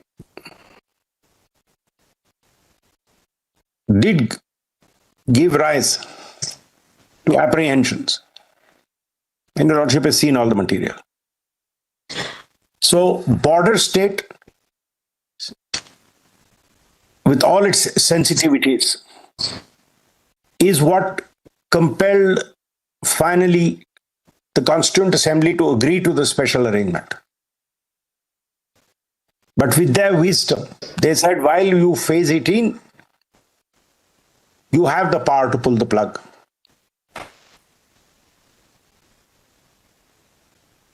And this is what I call the contextual interpretation. So the plain language, pure text, and the context. What is the context, Mr. Salve? How is it distinct from the historical background or the plain? The context is that this read by itself, forget the history, this read by itself shows that in sub-article 1, there is a divide in the legislative list base aligned to not the constitutional general 7 schedule, but to an instrument of accession. Broadly, the idea was aligned with the instrument of accession. That's how the powers will be shared.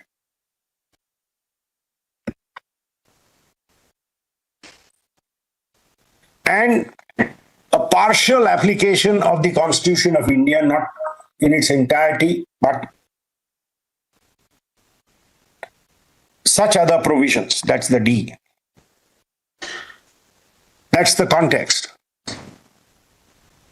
With a safety valve in 3. And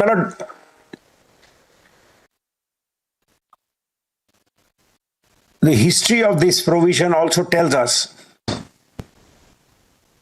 it may be difficult to find a logic in each of these because these were a political compromise. Why was the Constituent Assembly put there? That was a compromise. A lot of things are done to assuage ruffled feathers.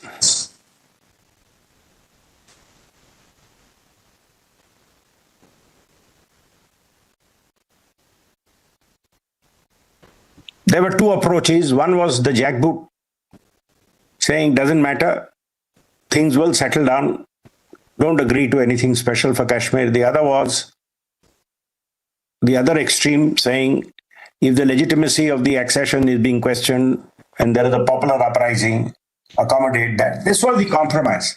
So one cannot search for too much logic. This was the compromise form. And we must therefore, the safest thing for a court, in my very respectful submission, as a matter of constitutional interpretation of such provisions, and such provisions are essentially political, and I don't mean political in its pejorative sense, I mean it political as in its constitutional sense. The court has always said you must give it the widest possible meaning. In fact, I'll give your lordship that passage. Justice Pandian, I think Justice Pandian, in his majority opinion, where he upheld the abolition of the Privy Purse, where your lordships upheld the abolition of the Privy Purse, he says that our constitution was meant to be flexible in these areas. I'll give your lordship the exact passage.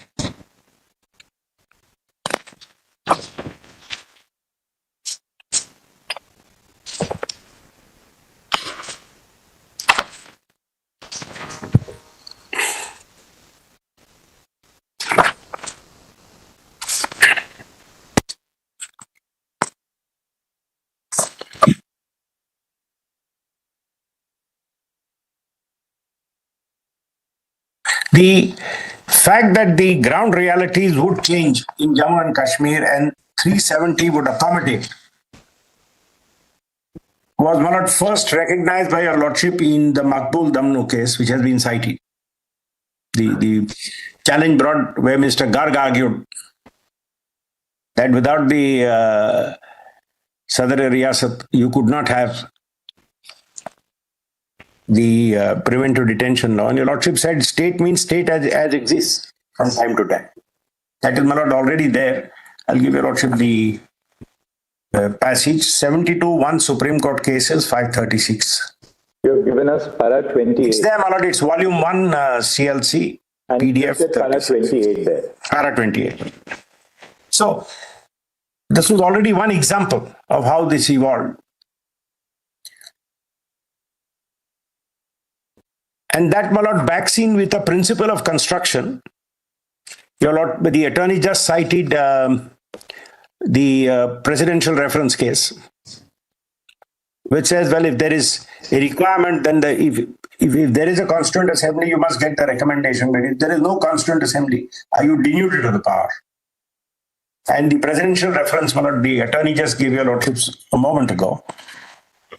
The judgment based on a passage on impossibility.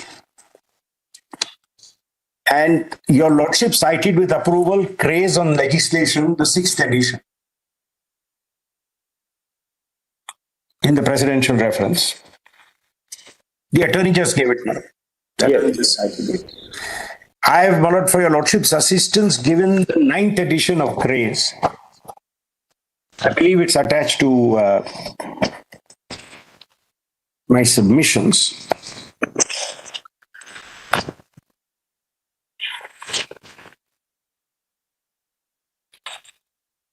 There's some slight interesting change in the text. I believe it is at PDF page 37.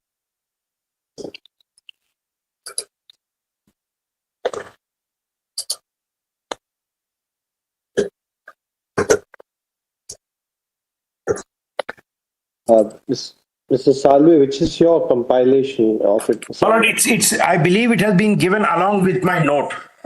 Is it along with the note itself? Yes.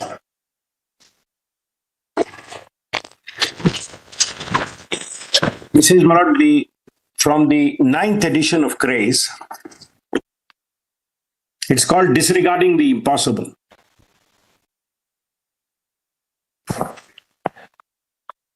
Para 8.2.9. It is appended to the note. What page did you say, Mr. Zari? Page 37 PDF. Yes. Disregarding the impossible. Yes. Yes. There's a slight difference in text from what your lordships approved, and in fact, it's even more instructive. It says one of the ancient maxims of common law is lex non causa ad impossibilia. As Broom's legal maxim puts it, the maxim, or as it is expressed, impotentia excusat legem, must be understood in the qualified sense that impotentia excuses, where there is a necessary or invincible disability to perform the mandatory part of law or forbear.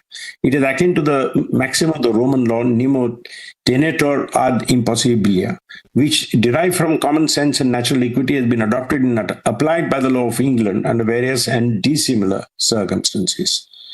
The result of the application of the maxim, which remains potent, is that the draftsman need not expressly excuse that compliance, which is obviously impossible. So, for example, if requiring a particular communication to take the prescribed form, the draftsman need not generally state that the requirement can be lawfully ignored where no form has been prescribed for that purpose. There may be occasions, however, where the sense of the legislation makes it arguable that the primary provisions are not to operate at all until certain mechanisms have been put to place by subordinate legislation. If the draftsman thinks it is necessary to avoid a suggestion of that kind, he will generally qualify a reference to the prescription by, if any, of that kind. So, my lord, the principle is very interesting. In fact, we have used it in a different branch, my lord. In service law, for example, we've used it all the time. It says your promotion will be as per rules. Now, if no rules are framed, doesn't mean you won't get a promotion. Then you follow whatever is the general principle. But if there are rules, they must be strictly followed. Oh, my lord, this was the argument in this court. Of course, I went through the judgment. It didn't get to that point of deciding it. The old section 80J, rule 19(1)J, and the argument was, for example, if it says deduction of capital employed, if there are rules, you follow them. If there are no rules, doesn't mean the exemption fails. But there are other provisions which says you will get such other deductions as rules may provide. And that you can't operate unless there are rules. So we have had, my lord, these two formats. And that is why we come back to why did the framers of the Constitution not say that if the president receives a recommendation from the Constituent Assembly, then he may.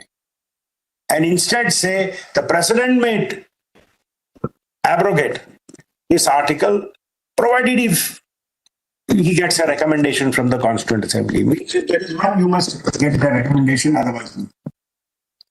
Now, my lord, this was also made. Just 1 minute. I'm sorry.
All right, viewers, the Supreme Court is continuing hearing a batch of petitions challenging the abrogation of Article 370 of the Constitution that accorded special status to the erstwhile state of Jammu and Kashmir, and the petitions are challenging our presidential order revoking the special status.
Mr. Salve, I think perhaps we'll just wait for a second, Mr. Yes, Mr. Salve.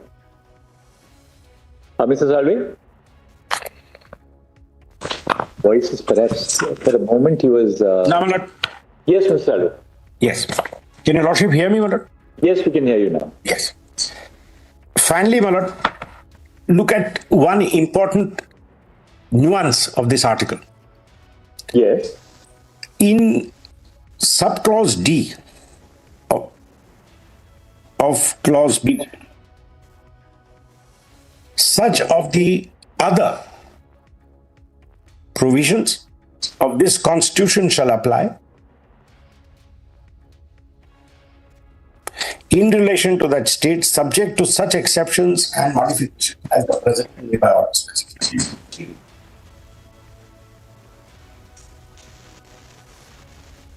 So, power to the President to apply or disapply provisions of the Constitution or apply them with modifications.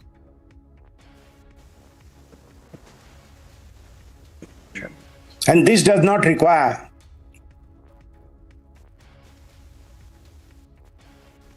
unlike B1, that is the spread in the list, the concurrence is not called for.